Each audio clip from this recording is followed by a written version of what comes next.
Krishna quer que você cultive a relação com ele e dentro desse lugar leve a luz dele, com tudo que você tem. E assim, cada vez mais gente vai ficando conectado. E cada vez mais gente vai tendo a oportunidade de escolha, porque agora passou a conhecer Krishna também. Só às vezes de você ver algum devoto por aí, saber que alguém está praticando a devoção, de falar Hare Krishna, essas pessoas elas já estão conectadas. Srila Prabhupada, é impressionante assim, como Srila Prabhupada, ele ficava em êxtase quando ele chegou nos Estados Unidos, Nova York, ele ficava em êxtase quando alguém falava, ele saía a palavra Hare Krishna nos jornais, no New York Times e tal. Ele ficava em êxtase. Mas, ó, Srila Prabhupada, os caras estão falando mal aqui, que os Hare Krishna e tal, eles não conhecem a gente, estão falando mal. Srila Prabhupada falando, não importa. Eles estão falando ali, ó, tá vendo ali? Tá todo mundo lendo no mundo inteiro Hare Krishna. É isso que importa. Então, assim, o poder do Santo Nome é tanto, assim, né, a capacidade, né, da fé, do contágio. O contágio de fé, gente, ele é algo assim pior que o coronavírus. Se Chaitanya Mahaprabhu, ele compara esse movimento do Sankirtana como uma inundação de amor. Inundação, gente, não é algo que chega tipo um tsunami, sabe? Que chega aquela onda, você vê, aquela onda. A inundação, você está dormindo na sua casa e daqui a pouco você acorda e coloca o pé no chão e a inundação já entrou na sua casa. Sabe? Ela entra silenciosamente, ela vai subindo aos pouquinhos. Então, essa inundação de amor, ela vai chegar em cada lugar do mundo. E ela vai chegar de mansinho no coração das pessoas. Vocês não sabem o efeito que vocês têm na família de vocês, ao redor dos amigos de vocês, por cultivarem o santo nome, por escutar o Bhagavatam. A gente não sabe esse efeito. Então, a gente, apesar, né, de ter essa referência de devotos tão incríveis como Srila Prabhupada, que falam a verdade, doa quem doer, e a gente não se sente mal, porque eles tratam de seres humanos comuns, aqueles grandes transcendentalistas que são impersonalistas. Ele fala, esses caras são seres humanos comuns. Né? Ele fala assim, né? E de certa forma é meio sectarista, assim parece, né? Mas você sente assim o porquê que tem, né, um valor. E por outro lado, você percebe assim que por mais que a gente esteja no início, né, e tentando caminhar olhando, né, para Srila Prabhupada, para esses grandes santos, para essas pessoas que estão ali, né, mãe Yashoda, que está carregando Krishna no colo, né, vendo aqueles passarinhos que estão lá em Vrindavana, né, olhando Krishna, brincando com Krishna lá, é um passarinho, mas está lá brincando com ele, né, e tantos outros seres vivos estão lá, eu fiquei imaginando o peixinho que nada naquele rio, né, que de alguma forma está lá meio distante de Krishna, mas que de algum jeito está conectado com toda aquela galera santa que está lá ao redor de Krishna, né? Sei lá, aquele mosquitinho que voa por lá, né? Tá numa associação tão incrível, né? As almas que estão lá são tão incríveis. E, né, não estão mais morrendo e nascendo, né? São eternas lá, né? Então, você pensa assim, né? A perspectiva, né? De encontrar com todas essas pessoas assim, né?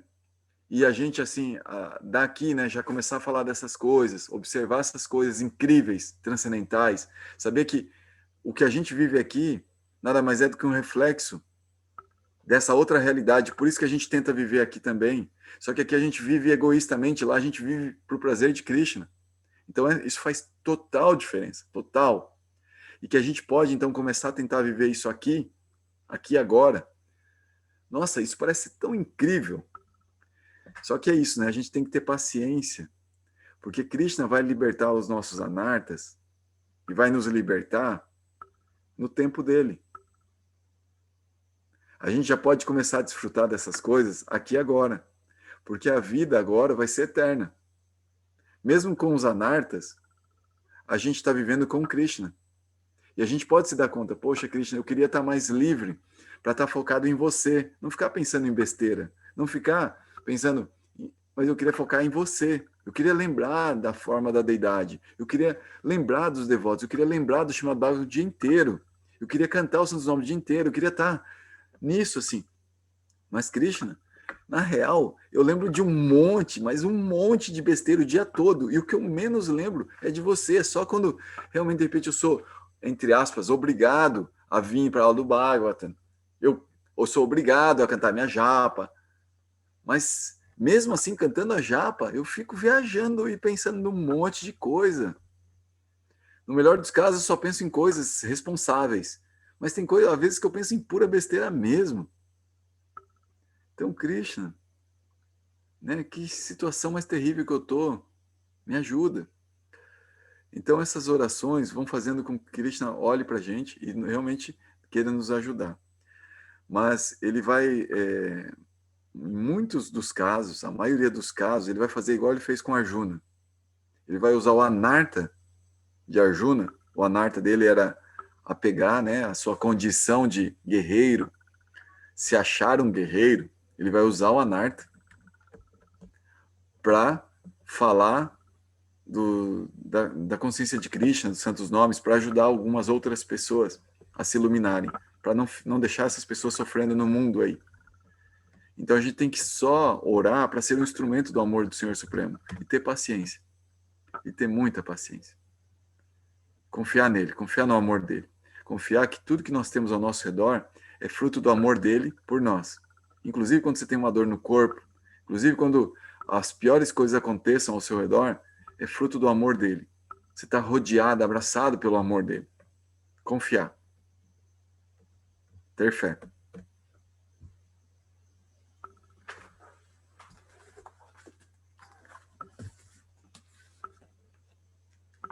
Pessoal, se vocês quiserem me interromper, fica à vontade, tá? Eu vou ler um pouquinho da Ciência Confidencial do Bhakti Yoga, o Vulcão Dourado do Amor Divino, capítulo 4. Vou ler um texto chamado A Loucura de Nimai Pandita.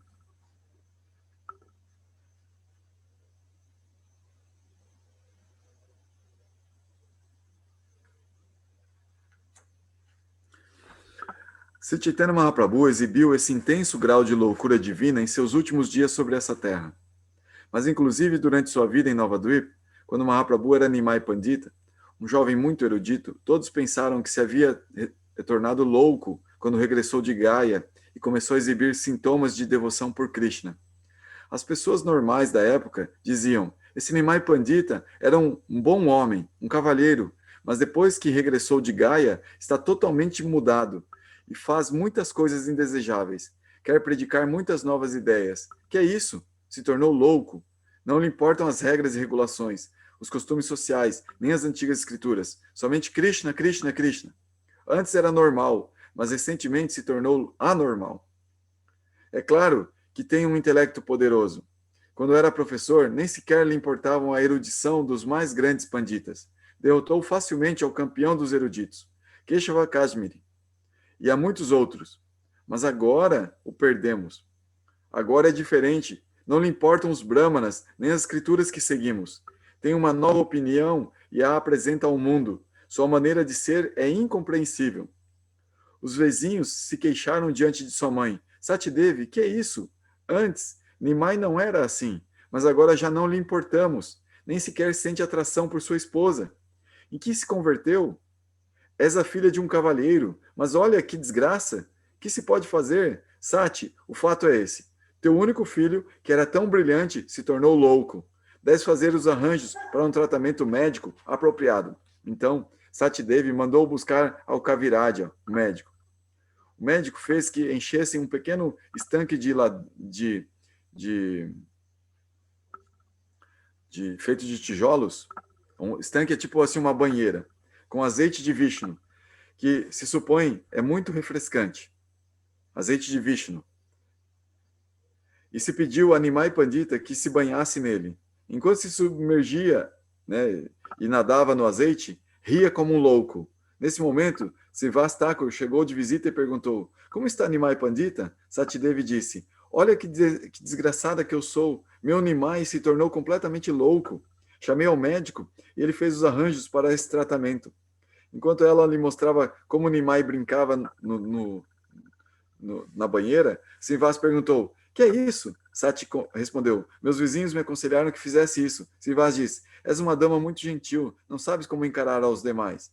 Já quisera para mim isso que Nimai tem. Teu filho tem Krishna Prema, e eu quisera ainda que fosse uma gota. Se nos permite viver uns dias mais, teremos a oportunidade de ver muitos passatempos maravilhosos de Krishna. Então Nimai Pandit se pôs sério momentaneamente e disse a Srinivas: se tu também tivesses comentado que eu estou louco, teria corrido até o Ganges para terminar com minha vida. Srinivas, ao menos tu has compreendido quem sou. És meu consolo. Se tivesses dito às pessoas, está louco, teria concluído que aqui não há ninguém que possa aceitar o que vim a dar. Tivesse tido que entrar no rio e afogar-me sem vacilar. Antes que Nimai Pandita fosse ao Gaia, era um grande erudito. Quando regressou de Gaia, recarregado com devoção, começou a explicar de novo a gramática sânscrita, mas agora assinalando a Krishna nela. Ele dava interpretações das raízes da gramática sânscrita, que assinalavam a relação entre o sânscrito e Krishna. Explicava que o som não é mais que uma vibração, e que vibração quer dizer a potência de Krishna. É a potência de Krishna que purifica tudo, a que faz que tudo se mova. Se retira essa potência, tudo morre e acaba. Dessa maneira, Nimai Pandita queria explicar a gramática em termos de Krishna. Seus estudantes se sentiram muito perturbados e pensaram: o que está acontecendo? Viemos para aprender sânscrito de Nimai Pandita, mas agora nossas necessidades acadêmicas não serão satisfeitas. Ainda assim, o treinamento que recebemos dele jamais o encontraremos em nenhuma outra parte. Por isso não podemos abandoná-lo. Mas como melhorar seu estilo de ensinamento? Eles acudiram ao antigo mestre de Nimai Pandita, Gangadas Pandita, que havia sido tutor de Nimai em sua infância. Gangadas disse: todos vocês são afortunados de ser estudantes de Nimai Pandita. Ele é muito bom professor. De que se queixam? Os estudantes responderam: nos sentimos muito aplacidos de estar aprendendo de Nimai Pandita. Mas agora, desde que regressou de Gaia, explica tudo de uma maneira completamente nova. Ensina o sânscrito em relação com o santo nome de Krishna. Ele compreende uma filosofia muito elevada, mas isso não nos ajudará em nosso propósito de estudar gramática. Indubitavelmente que é valioso, mas isso não nos ajudará em nossos estudos. Por favor, pede a ele que mude seu estilo. Ele sente muito respeito por você, já que você é seu mestre. Só você pode influir nele. Está bem, disse. Peçam a ele que venha ver amanhã. Os estudantes foram até Nimai Pandita e disseram: seu professor anterior o está chamando. Quer vê-lo? Nimai disse: sim, irei. E mais tarde foi vê-lo. Ofereceu suas respeitosas reverências a Gangadas Pandita, que disse: como estás, filho meu? Me sinto feliz de escutar que fosse a Gaia e cumpriste com teus deveres religiosos para com teus antepassados. Tudo isso é muito bom, mas que aconteceu? Teus estudantes se queixam comigo. É certo que já não te interessas por ensinar-lhes como é devido? Por que não queres ensiná-los como fazias antes? Todos eles apreciam teus ensinamentos, mas desde que regressaste de Gaia, adotaste um novo estilo de ensinamento. Não sigas fazendo assim. Deves educá-los corretamente. Ouvi as pessoas dizendo que te convertesse em um devoto. Mas acaso não foram devotos teus pais e antepassados? Claro, te tornaste um devoto extraordinário, mas não te desvies. O que dizes sobre a devoção parece ser desnecessário. Isso realmente não é gramática. Pensas que está dando nova luz com teus novos significados? Pensas que todos os teus antigos professores foram uns idiotas? Que tens que dizer? Nimai guardou silêncio. Está bem, então não te desvies, conserva a calma. Segue o exemplo de teus predecessores e ensina bem aos rapazes para que no futuro não tenhamos que escutar nenhuma queixa contra ti. Teus estudantes não irão a nenhuma outra escola. Eles sentem muito carinho por ti. Assim que ensina a eles bem. Depois Nimai Pandita tomou o pó dos pés de seu mestre e disse: sim, tratarei de obedecer seu mandato. Pela força do pó de seus pés, ninguém pode desafiar-me nem em erudição. Não se preocupe. Ensinarei bem a eles. Alguns dias depois, Nimai Pandita começou a cantar Gopi, Gopi, enquanto se encontrava em transe devocional. Alguns eruditos notáveis, que ocupavam uma elevada posição social, foram a vê-lo e disseram: Nimai Pandita, tu és um grande pandita e agora és um devoto. Isso não importa, mas por que cantas Gopi, Gopi? Canta o nome de Krishna. Segundo as escrituras, isso te proporcionará algum benefício. Em troca, estás cantando Gopi, Gopi. Que benefício obterás com isso? Estás louco? Nimai disse. Quem é esse Krishna? Por que devo adorá-lo? Ele é um ladrão, um caçador de mulheres. Em continuação, Nimai levantou um pau e os afugentou. Mais tarde, eles comentaram entre si. Nimai Pandit se tornou louco de pedra. Fomos a dizer-lhe algo aproveitoso e ele veio com um pau para matar-nos. Não somos filhos de seres humanos correntes. Temos uma elevada posição na sociedade, nossa dignidade familiar. E já lhe ensinaremos. Eles começaram a conspirar para dar a Nimai Pandita uma grande lição. Queriam dar uma boa surra. Nesse momento, Nimai gritou subitamente: eu tomei as mais amplas medidas para liberar essas almas miseráveis, mas agora vejo que elas simplesmente criam mais pecados ao abusar de mim e conspirar para castigar-me. Porque vim, que resultará efetivo para liberá-los, terei que assumir o papel de um sannyasi. Do contrário, pensarão que simplesmente sou um deles, um homem de família. Mas se me converto num sannyasi, um predicador, pode que sintam algum respeito. Eles dirão, nós somos homens de família, mas ele se tornou um sannyasi, deve ser reverenciado. Assim receberão o benefício dessa veneração. Senão, terão que ir ao inferno por pensar que sou um ser humano ordinário. Para infundir respeito, de modo que eles possam beneficiar-se, terei que aceitar o papel de um sannyasi. Ele revelou a Nityananda Prabhu esse plano e alguns outros. No último dia do primeiro mês desse ano, hei de aceitar sannyasa. Então essa foi a decisão que levou a Chaitanya Mahaprabhu a tomar sannyasa. Porque ele estava justamente... olha só o verso do Bhagavatam que a gente leu. Escuta só. O verso do Bhagavatam diz assim: as almas condicionadas materialistas e comuns especulam que o Senhor é uma delas. Devido à sua ignorância, elas pensam que o Senhor é afetado pela matéria, embora ele seja desapegado. Então, se Chaitanya Mahaprabhu nessa época estava rodeado por seus associados, pessoas de tão elevado calibre espiritual, pessoas que estavam lá no mundo espiritual com ele, com Krishna, e vieram para cá. Então, essas pessoas o encontraram e disseram, você é Krishna. E começaram a dizer para as pessoas que ali estava uma grande personalidade, mas era algo meio confidencial ainda, porque ele estava meio que brincando com eles. Então, eles brincavam e se escondiam, e eles se divertiam entre eles. E as pessoas que se aproximavam ficavam contagiadas por aquilo e podiam se divertir também. As pessoas que se aproximavam com boa intenção, de forma apropriada. E isso foi, de certa forma, propaganda, né, para as pessoas que estavam ao redor, as famílias daquelas grandes almas que nasceram ali, né? Então, as pessoas... foi criando uma comunidade de devotos que estava todo mundo contagiado por amor puro, por prema. E eles curtiam muito, junto com o Chaitanya Mahaprabhu. Eles faziam kirtans de madrugada. Depois acho que a gente vai ler isso. Eles faziam kirtans de madrugada na casa de Srinivas Pandit. E era assim, tipo, só a diretoria participava. Então, assim, só ia para lá uma galera assim que eles sabiam que estava naquele nível, né, de devoção. E os kirtans eram incríveis, assim, tipo, eles ficavam cantando muito. E Chaitanya Mahaprabhu, durante esses kirtans, ele revelava que ele era Krishna. Ele se apresentava como Krishna, como transmutava seu corpo. E fazia, assim, como que eventos com eles ali, né? E, assim, místicos, muito, muito incríveis. E era tudo, assim, como que uma festa, assim. Era como que eles estavam no mundo espiritual ali, brincando, né? Cantando só. E era uma galera. E tinha um Brahmana, que era um Brahmana que ele fazia muita austeridade, e ele estava sabendo desses kirtans. E esse Brahmana, ele fazia muita austeridade, uma das austeridades mais principais que ele fazia é que ele só se alimentava de leite. Acho que eu comentei com vocês assim, né, que o leite é tido como um alimento religioso, né? Ele ajuda a pessoa a ter um intelecto bramínico, que ajuda a pessoa, então, a se ligar com grandes... né? E esse cara, ele só se alimentava de leite.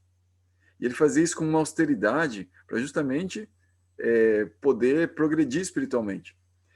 E então, ele se considerava uma pessoa muito elevada, porque ele fazia isso já há vários anos.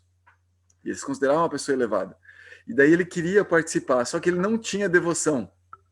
Mas ele considerava a si mesmo elevado. E ele tinha como que uma devoção ali materialista, sabe? Uma coisa assim meio baseada nisso, né? Que na prática dele, ele era melhor que todas as outras pessoas, porque ele fazia essas austeridades. Ele ficou muito orgulhoso. Então, ele não podia entrar, eles não deixavam ele entrar. Ele ia perguntar e podia, eu queria participar. O pessoal não, ele disfarçava, mandava, não deixavam, barravam ele, sabe? Não deixavam ele entrar. E ele, uma vez, ele ficou escondido e na casa de Srivas Pandita, e ele entrou escondido, né? E ficou lá escondido e estava esperando começar o Kirtana. Porque a galera se encontrava todos os dias. Ele era tão bom que todos os dias eles se encontravam para fazer esse Kirtana. E, e aí e aí eles iam começar o Kirtan, né? O pessoal ia começar a tocar e cantar, e daí o pessoal meio que não tava sentindo aquela vontade, sabe? Não tava dando aquele clima assim. Aí um deles, né? Um dos devotos ali, eu não sei se foi Chaitanya ou Nityananda, falou assim: tem alguma coisa estranha aqui. A gente não tá no clima. O que tá de estranho aqui, né? E daí foram, né? Todo mundo ali era mais que médium, né? Pessoal bem conectado com a transcendência mesmo. Daí pediram acharam um Brahmana e pediram para ele sair. E aí esse Brahmana ficou muito bravo. Muito bravo. Falou assim: vocês, né? Ficam aí se achando e não sei o que e tal. E aí ele ficou bravo e jogou uma maldição em Nimai Pandita por causa disso. Ele jogou uma maldição que ele, em determinado período da vida, ele ia perder toda a família dele. Ele ia perder tudo que ele tinha. Tudo. Então aí foi justamente quando ele decide tomar sannyas, e se Chaitanya Mahaprabhu, ele não rejeitou a maldição desse Brahmana. Ele aceitou assim, né? Ele, nesse momento, quando ele toma sannyas, né? Ele vai para tomar sannyas, que a gente vai ler depois adiante, provavelmente a Aditi vai ler com vocês. Ele ele perde tudo, né? Voluntariamente, claro. Ele voluntariamente perde tudo. Não é que a próprio karma dele tirou tudo dele, né? Ele voluntariamente deixou esposa, mãe, tudo, né? Todos os amigos, né? A vida familiar ali perto dos vizinhos, né? Aquela prestígio que ele tinha como erudito, né? Como professor erudito. Ele deixou tudo aquilo, tomou sannyas, e sannyas é um mendicante. Sannyas é um cara que não está aí trabalhando para ganhar dinheiro. Ele vive da esmola das pessoas. E ele não pode acumular justamente, né, dinheiro, acumular as coisas. A vida dele é desapegar-se, né? A prática dele diária é desapegar-se, é renunciar. Renunciante, né? Sannyasi é o renunciante formal. E aí ele, né, a gente vai ler mais para frente, ele toma isso aí. Aí você vê, né, como que todos esses associados, eles reconheceram que Chaitanya Mahaprabhu era Krishna. E os amigos dos associados reconheceram que Chaitanya Mahaprabhu era Krishna. Depois os amigos dos amigos começaram a reconhecer que Chaitanya Mahaprabhu era Krishna. E aí muita gente reconheceu que Chaitanya Mahaprabhu era Krishna. Até a gente, aqui, né, eu, a Aditi, até as crianças que estão escutando, a gente adora no altar a Chaitanya Mahaprabhu. A gente se diz que a adoração a Chaitanya Mahaprabhu se faz através do canto do Santo Nome congregacional. Quando você está cantando com outras pessoas no Kirtan, você está adorando a Chaitanya Mahaprabhu. Ele tá essa forma de adoração a Chaitanya, né? A Krishna mesmo. Então, é possível que nós, né, em algum momento, a gente reconheça Chaitanya Mahaprabhu como Krishna mesmo, como Deus, não como um ser humano.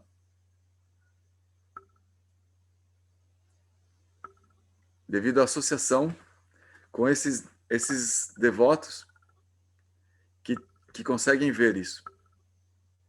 Daí a gente para de ser um ser humano comum, como disse ali no Bhagavatam.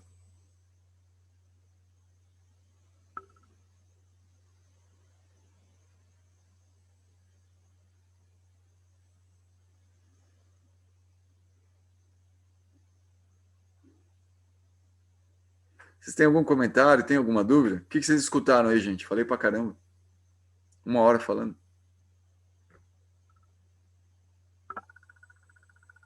Resume aí, por favor, resume aí o que foi falado. Vamos ver o poder sintético de vocês.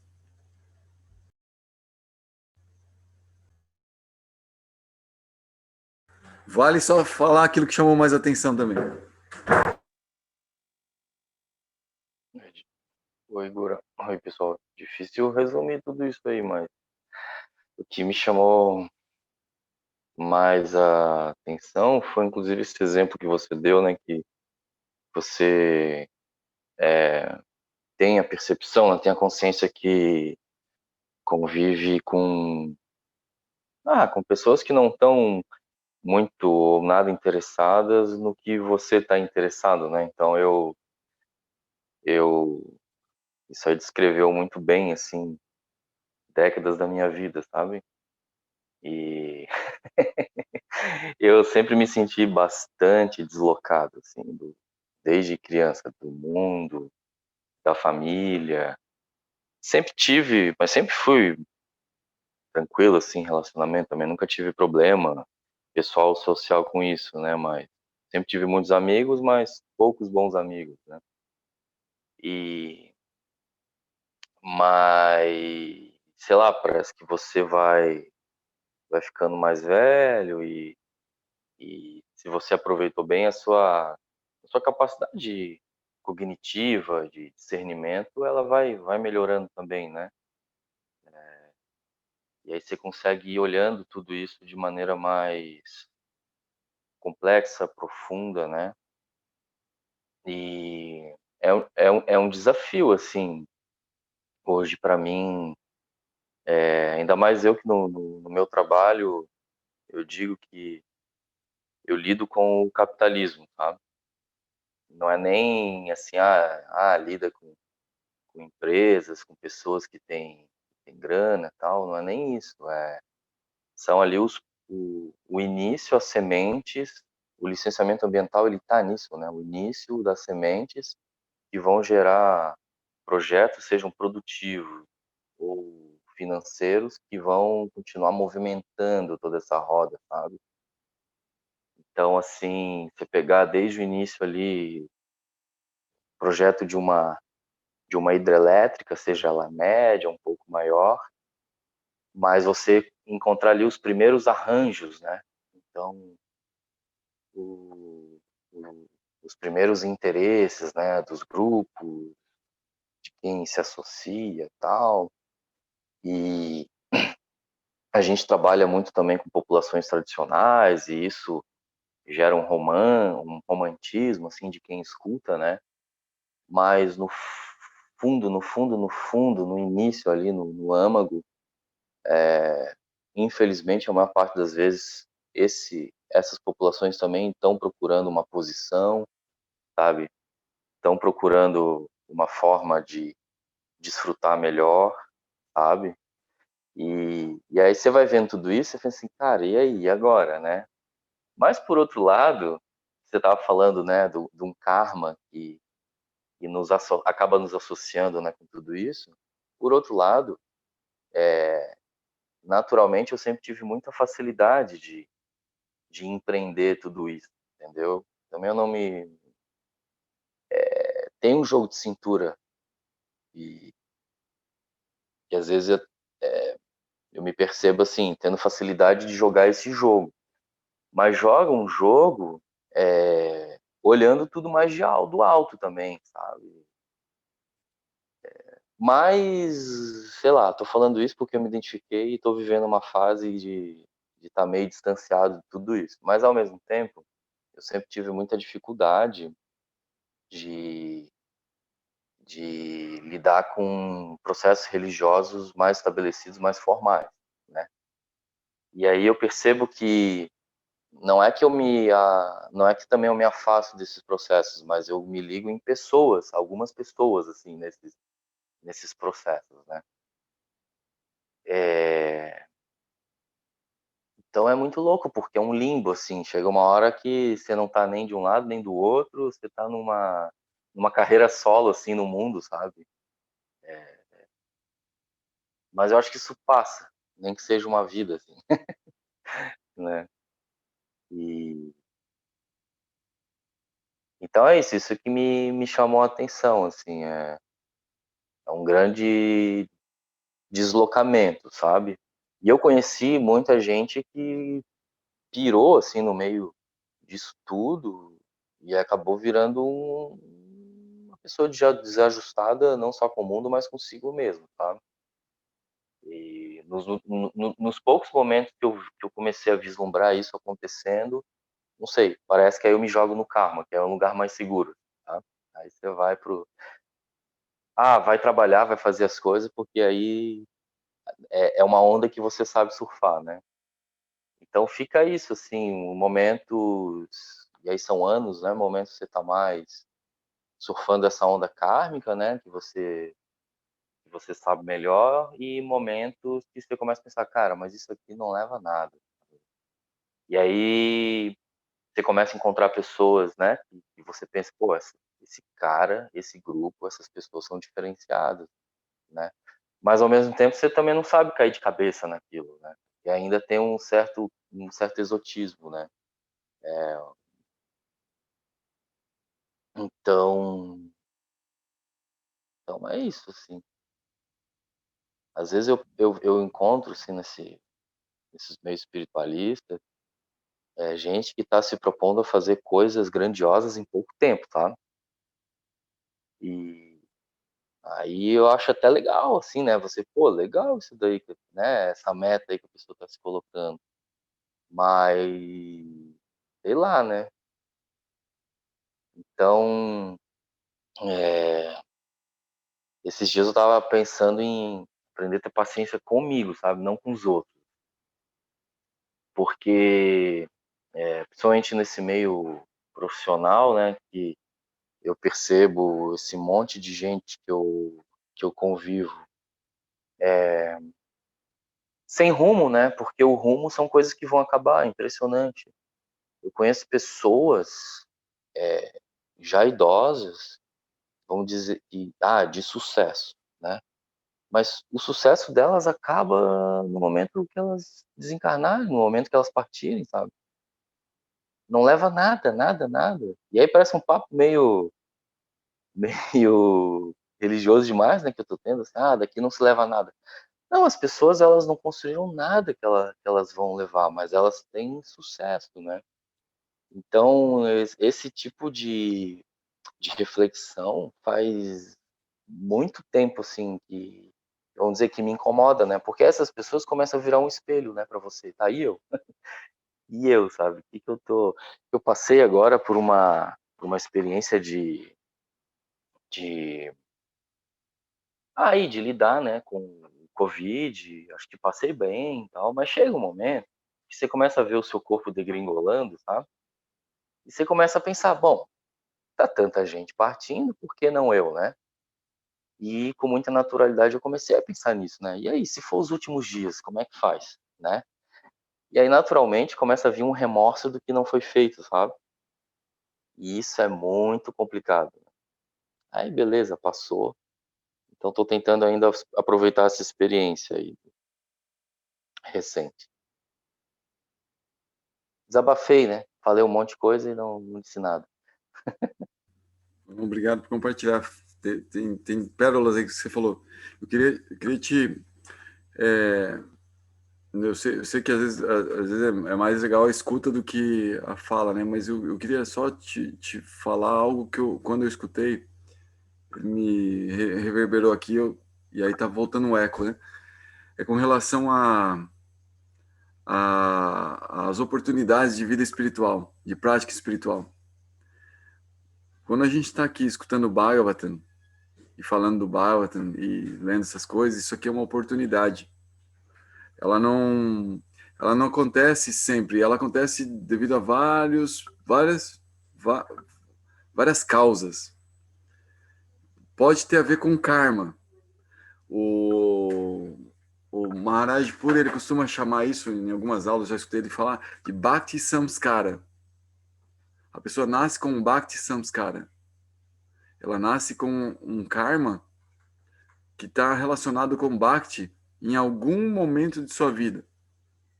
Como que está predestinada a encontrar devotos e passar, por exemplo, pela Índia, visitar os Vrindavana e tal. Isso já está no karma dela. Bhakti Samskara. Então ela já vai, desenvolveu devoção em outras vidas e ela nessa vida ela vai retomar essa prática de Bhakti Yoga. Não exatamente assim esse Bhakti Yoga meio água com açúcar que a gente tem no cristianismo, né? Que é meio água com açúcar. Assim, a gente vai meio, né? Não sabe bem se Deus é uma pessoa, sabe? Fica aquela coisa. Então, mas um Bhakti assim que te fala, não, Deus é uma pessoa, Deus ele tá ali, ele pensa, ele sente, ele deseja, ele é assim, assim, assado, você vai praticar isso, você vai começar a perceber e tal, tá, beleza. Então, a pessoa nasce com Bhakti Samskara e aí, através do seu karma, ela tem várias oportunidades de desenvolver isso que a gente chama de vida espiritual. E formalmente, porque ela vai, viaja, ela encontra, ela... Tá. E, eventualmente, nosso Bhakti Samskara é quase inexistente. A gente conta com a misericórdia. Misericórdia de alguém próximo que está envolvido com Bhakti e nos entrega Bhakti. E aí a gente começa a desenvolver Bhakti. E daí a gente tem alguma misericórdia de poder fazer alguma prática também. Às vezes cantar uma japa. Eu não posso participar de um kirtan, porque não tem devotos por perto para fazer o kirtan comigo. Então não tenho esse nível de misericórdia. Mas eu tenho uma japinha. Então eu vou pegar minha japinha e vou cantar minha japa. Eu tenho agora esse negócio da internet e tal. Isso nem é Bhakti Samskara, né? Encontrar pela internet para falar do Bhagavad Gita, do Bhagavatam. É um karma relacionado à internet, ao mundo que nós vivemos, à questão cibernética que viria coletivamente e todo mundo tem esse karma. Mas a gente está aproveitando, de repente, um dia, um horário do dia para praticar Bhakti. Eu começo a tentar colocar isso. E isso, de certa forma, não prejudica algumas atividades que eu tenho. Talvez eu tenha que acordar um pouquinho mais cedo, fazer uma austeridadezinha. Talvez eu tenha que fazer tal. Então, eu aproveito e faço com alguns ajustes no meu karma. Eu consigo aproveitar essa oportunidade, que também está relacionada com o meu karma, para praticar Bhakti.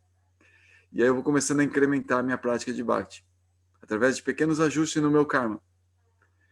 E aí eu venho o Swami Puri, né? Ele fala que quando eu faço isso e vou me purificando, eu já crio a possibilidade de ter Bhakti Samskara. Eu nasço em outras vidas com uma possibilidade de estar mais conectado com sadhus e com uma mente, com uma capacidade de prática maior, que vai me possibilitar fazer prática de Bhakti. Não sei se vocês lembram do Bhagavad Gita, que Krishna diz assim, o ideal é você me amar e fazer conforme a minha vontade. Se você não tem isso, então pratica Bhakti. Se você não consegue fazer essa prática, trabalhe entregando os resultados do seu trabalho para mim. Se você não consegue trabalhar com essa consciência, trabalha sem apego aos resultados. Se você não consegue trabalhar sem apego aos resultados, medita. Se você não consegue meditar, busca conhecimento. Porque o conhecimento leva à meditação, que leva ao trabalho sem apego aos resultados. Se você conhece algum devoto que te contagia, você daí vai trabalhar sem apego aos resultados, entregando os resultados para mim, que é muito melhor. Porque daí você vai ter uma relação comigo. E isso vai te levar a desejar Bhakti Samskara, a ter oportunidades de praticar Bhakti. Então daí, isso vai acontecer gradualmente, né? A gente vai ter a capacidade de praticar Bhakti. E a capacidade de praticar Bhakti vai nos levar à meta de Bhakti, que é amor puro pelo Senhor Supremo. Então, as coisas elas vão acontecendo gradualmente, que envolve esse plano de Krishna com relação às outras almas também, o relacionamento de Krishna com uma alma particular. E, às vezes, é algo assim que a gente não sabe exatamente como vai acontecer, porque esse processo, ele depende da misericórdia. Não sei se vocês lembram, tem um trecho do Bhagavad Gita, que a gente até está estudando lá no grupo maior, lá, né, da Sala Verde, capítulo 2, que ele fala assim que uma pessoa, quando ela se desenvolve espiritualmente, ela chega no nível em que ela vive de prachada. O ambiente, ela não vive mais na lei do karma. Ela vive só da misericórdia. Ela sai da lei do karma. Então, isso pode começar desde do aqui e agora, desde aqui e agora que nós estamos vivendo. Nós não precisamos incrementar muito o nosso conhecimento, nossa análise do meio ambiente. A gente precisa ter fé que o Senhor Supremo está controlando nossa vida, que tudo faz parte e que tudo que está aqui ao redor é prachada. Né? Como você falou, Guilherme, eu achei bem incrível isso que você falou, assim, essa percepção analítica, isso é muito importante. Aquele grupo, aquela etnia lá que a gente vem ajudar e fazer projetos e tal, tem interesses. Se eu sei qual é esse interesse, eu jogo com esse interesse material e facilito o interesse do outro, para quem eu também estou jogando, que é o interesse naquela região, em construir um grande empreendimento e tal. Ou seja, como eu consigo perceber os interesses de todo mundo, eu consigo harmonizar os interesses de todos e construir um resultado que todo mundo ganha. Parece ser bom. Mas, no fundo, é todo mundo egoísta, todo mundo perde. Porque são todos interesses egoístas e todo mundo perde. Todo mundo ganharia se fosse o interesse de Krishna. Mas, como não é, todo mundo perde. Mas eu não sei bem como aconteceria se eu fosse um devoto puro. Se você, Guilherme, fosse um devoto puro, chegasse e tivesse só Krishna na cabeça e fizesse essas coisas, provavelmente todo mundo ia ter que obedecer à vontade de Krishna dentro do teu trabalho ali. Isso ia ser algo natural. Algo assim que eles iam ficar contagiados, eles iam se dar conta em algum tempo. A questão é você ser o devoto puro. Porque você sabe que é possível. Eles não sabem ainda. Então o desafio é só contigo. Eles provavelmente vão ser contagiados pela tua devoção. Esse é o desafio. E esse desafio está no aqui e agora, de você ter fé que tudo que está acontecendo ao teu redor é prachada. Apesar da tua análise ser extremamente correta, com os olhos da fé, você pode ver que tudo que está ao teu redor é prachada, não é exploração, não é mundo material. A profissão que você tem não é mundo material. Não é algo que você recebeu desenvolvendo tua cognição. Você não entendeu nada. É misericórdia. Eu não consigo calcular nada. Tudo que está ao meu redor é pura prachada. Agora eu vou dar o meu melhor de mim dentro disso. E o meu melhor, é isso que eu sei fazer. Eu sei harmonizar, eu estou vendo os interesses e tal, eu sei jogar. É um jogo, mas é pura ficção. Porque eu não entendo, no fundo, o propósito de tudo. Eu não entendo por que eu estou aqui fazendo isso. Mas eu estou fazendo um serviço para o Senhor Supremo, que é o dono de tudo isso, e está me abraçando, está me cuidando. Eu tenho fé nisso. Então, quando você, a Mata Shivashana, a Neida, a Tayana, olhamos o nosso meio ambiente como um meio ambiente que está nos abraçando, como misericórdia, nós já estamos naquela posição da pessoa ajustada. É como que a gente dá um salto quântico através da fé. E aí, se Krishna vai nos dar Bhakti Samskara, se vai nos dar a oportunidade de ficar louco, igual Chaitanya Mahaprabhu. Olha só, Chaitanya Mahaprabhu foi numa viagem e quando voltou da viagem, voltou louco. Então, assim, isso pode acontecer, pela misericórdia do Senhor Supremo. A gente pode chegar e em algum momento, a gente até pode ter medo disso. Tudo bem, é saudável até ter esse medo. De encontrar um nível de devoção que nos contagie de tal forma que a gente não quer saber mais nada a não ser Deus. E quer viver com Deus e ficar na loucura de Deus isso, o tempo todo. Isso pode acontecer. Mas a gente não pode forçar isso, a gente não pode imitar isso. A gente tem que ser sincero. A gente tem que estar no momento que a gente está vivendo e desfrutar como uma misericórdia incrível. Você olhar o sol, tipo, ontem eu vi aquele filme que a Neida recomendou lá pra gente, né? Pô, achei o máximo aquele filme. Assim, porque o cara olhar as coisas como tudo misericórdia, sabe? Ver comer uma pizza, cair uma folhinha, ver um vento que está passando no meio daquela cidade terrível, né? Que é Nova York, com tudo misericórdia. A vida é uma grande misericórdia.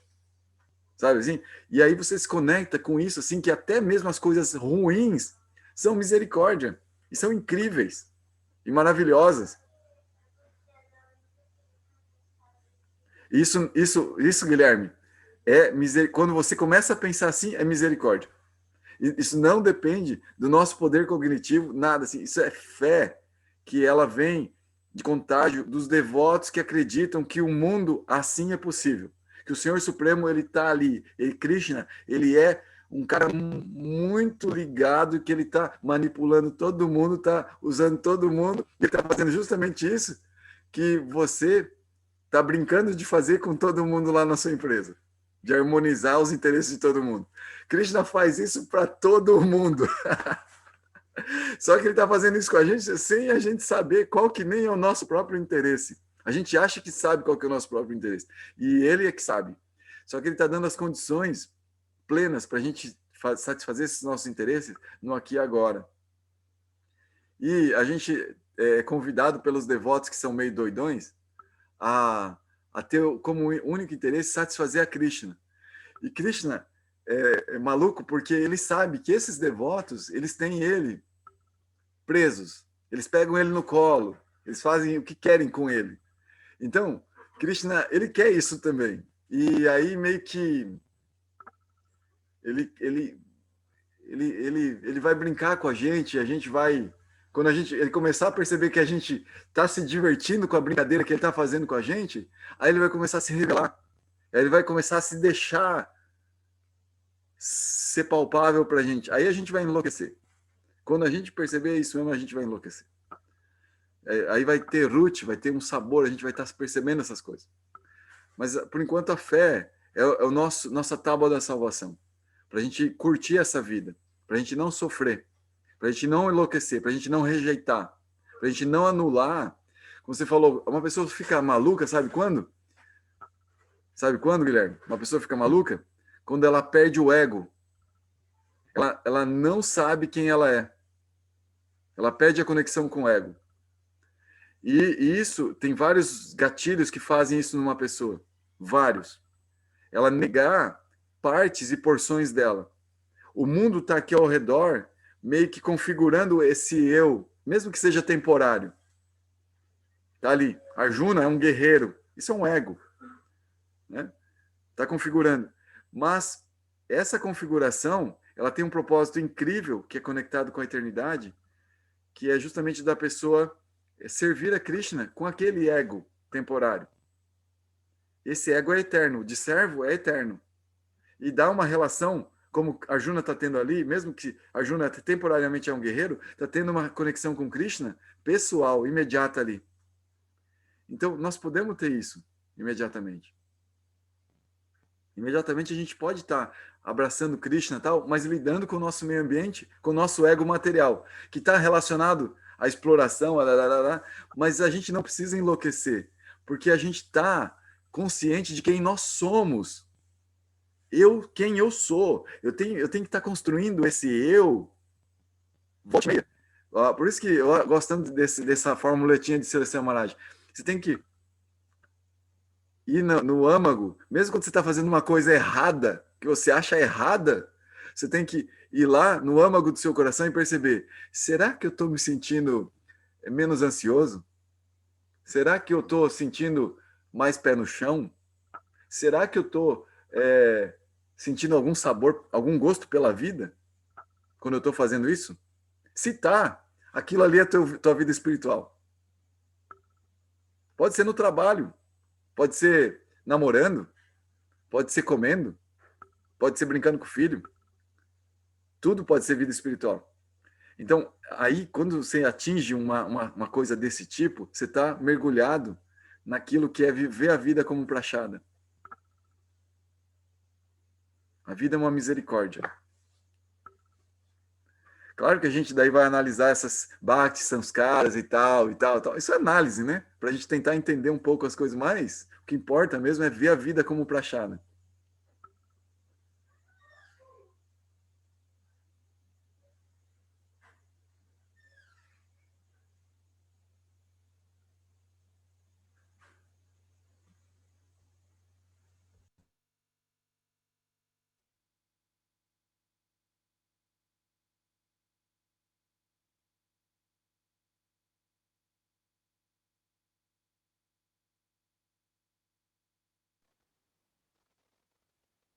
Bom dia.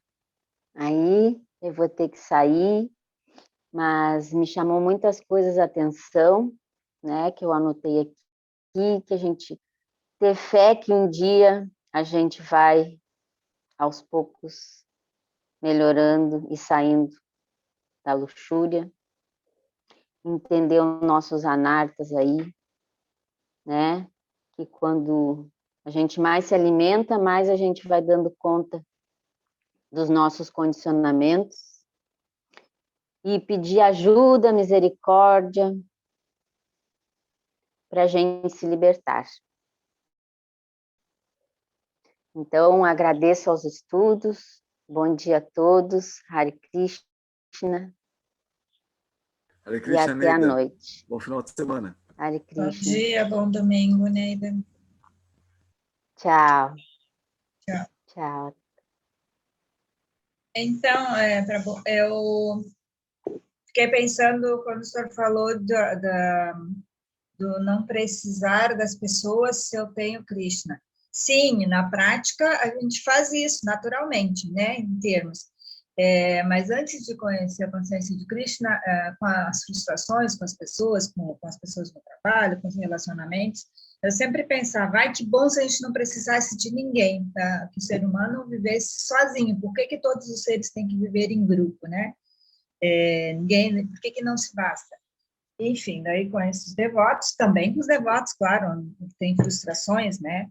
E aconteceu com aquele senhor que era meu guru, e aconteceu recentemente com outra pessoa, que a gente fica com as frustrações. Eu tenho consciência, claro, tomei outro guru, e sempre penso, o relacionamento com Krishna, na prática, não muda, né? Krishna está acima dessas coisas. Na prática acontece isso, mas meio que assim, quando a gente está ouvindo ou falando, você toma assim, meio que aquele choque, assim, de que maneira que isso não é egoísta, mas isso é no mundo material, né, que fica pensando, então é egoísta não precisar de ninguém, ou pensar arrogante, né, mas aí na minha cabeça eu fiquei tentando separar isso, assim, da arrogância, então não preciso de ninguém. Claro, Deus está acima de tudo, a gente estando com Ele, perfeito. E é isso que fica, né, de todas as situações que a gente passou na Missão Brinda, e o que fica é o relacionamento com Krishna. Mas, mesmo assim, a gente fica pensando nesta coisa do relacionamento com as pessoas. Eu sou apegada no relacionamento com as pessoas, de certa forma.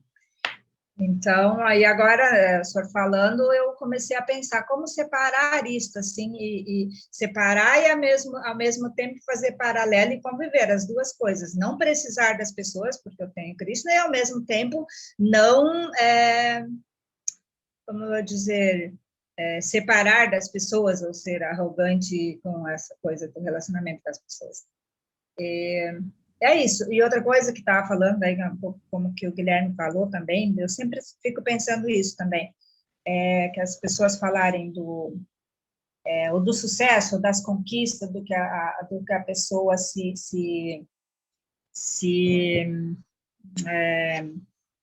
seja no seu trabalho ou no seu meio,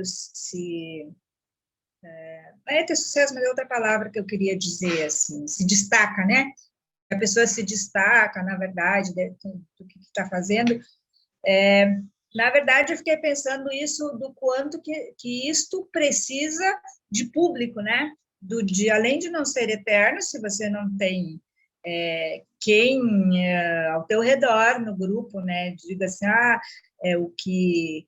Isso é muito efêmero, né? O que conquistei, o que fiz, ou o meu nome, ou isso, ou aquilo. Se aquele grupo se desfaz, por exemplo, eu conheço pessoas que queriam ir embora do país, tem oportunidade, isso e aquilo, só que a pessoa é juiz na sua cidade, ou é o delegado bambambam, daí a pessoa pensa, mas aí eu vou lá para eu vou embora, eu já ouvi mais de uma pessoa falar isso, eu vou embora daqui, eu não vou ser mais, não vou ser essa pessoa, não vou ter esse reconhecimento, né? Então, pensei isso quando falou assim. Na verdade, o que é a pessoa se destaca? A coisa do mundo material, né? E de de grupos, de relacionamentos. Se você sai do grupo, aquilo tudo que você achou que era o top se desfaz, né? E aí, fazendo um paralelo do relacionamento com Deus, é o relacionamento com Deus. Você está grupo ou sem grupo, ou seja o que for, ou no top, numa boa situação, ou na má situação, você está no seu relacionamento. Não tem queda, nem desfazer, não é efêmero, né? E aí, estou teorizando, porque eu também engatinhando muito mais na minha prática, no meu relacionamento. Isso aí. Obrigado, Matashi Varsana. Muito, muito gostoso ouvir. E sobre isso da análise, ela é um exemplo bem importante, viu, Matashi? E faz a gente crescer internamente quando a gente busca mesmo esse esforço de análise. Mas uma coisa que eu queria lidar com relação a isso é que Sri Maharaj disse, né? Por exemplo, ele diz em um momento que o Guru é a energia, é a potência de Krishna mais fina, mais delicada, mais agradável, mais sutil, que vem nos proteger. Então, nós estamos sendo cuidados por várias potências de Krishna. Quando a gente vê, inclusive, uma pessoa nos cuidando, nossos pais, quando a gente era pequenininho, depois algum amigo, algum trabalho que vem, o pessoal paga certinho, né? E a gente recebe aquele valor e tal. Tudo isso está chegando através das potências de Krishna, que são as almas. As almas também são potências de Krishna. Então, ele, através de suas potências, está cuidando de nós. Mas a potência mais fina dele é o Guru, e são os devotos. O que há de melhor em termos de potência de Krishna. Então, ser cuidados pelos devotos é algo muito, muito especial.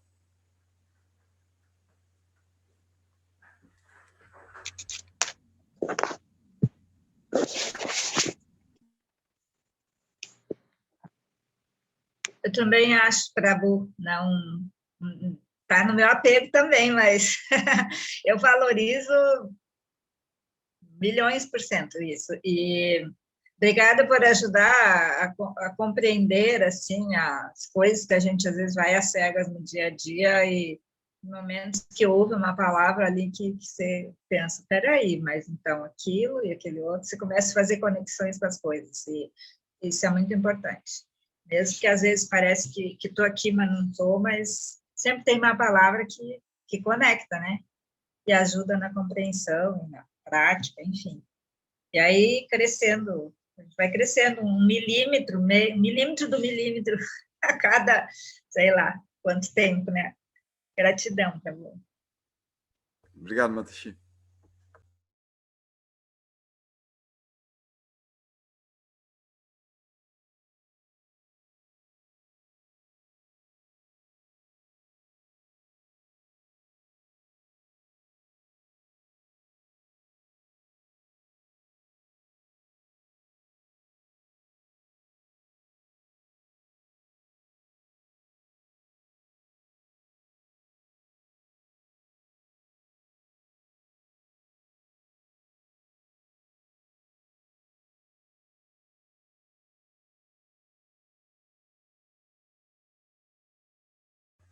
Tana, você quer compartilhar um pouquinho também? Falar?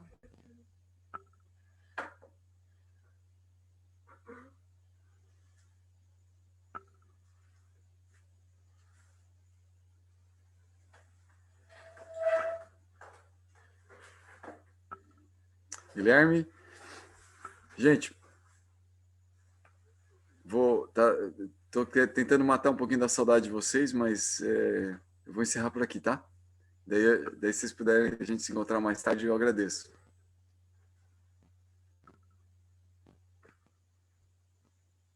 Varshana, você está sem áudio.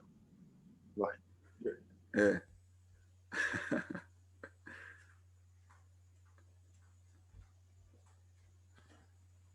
Ok. Bom dia, gratidão. Hare Krishna. Bom domingo a todos. Hare Krishna, bom dia. Valeu, bom dia, um abraço. Bom dia aí. Vou tentar ir lá na cachoeira hoje, Guilherme. Dá uma recarregada. Bom dia, Tayana. Vamos ver. Cuidado. Vou trazer aquela... Lotado, né? Não, tô falando da água. Cuidado com a água. Deve estar. Gente, obrigado. Bom dia. Hare Krishna. Até mais, tchau.